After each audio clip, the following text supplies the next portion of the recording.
بسم الله الرحمن الرحيم قال كريم صلى الله عليه وسلم لي حديثا وعن ابي هريره رضي الله تعالى عنه قال قال رسول الله صلى الله عليه وسلم رب اشعث مدفوع بالابواب لو اقسم على الله لبره پان کریم علیہ السلام فرماयो اللہ جے بانن ما کے اڑا بانا ہی نہ جے وار بکھڑل سادی صورت اوا جے در تے جے کنے بیہن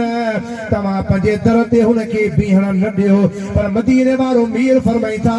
تے جے کنے اللہ جو قسم کھڑی وٹھن جے پنجے پنل رب کا دعا گھرندا لو براه اللہ ہن دی زبان سچی کندو اللہ ہن دی دعا قبول کندو ہن جا چپ چوریدا دعاؤں گھرندو اللہ دعا قبول کرے چھڑیندو آہے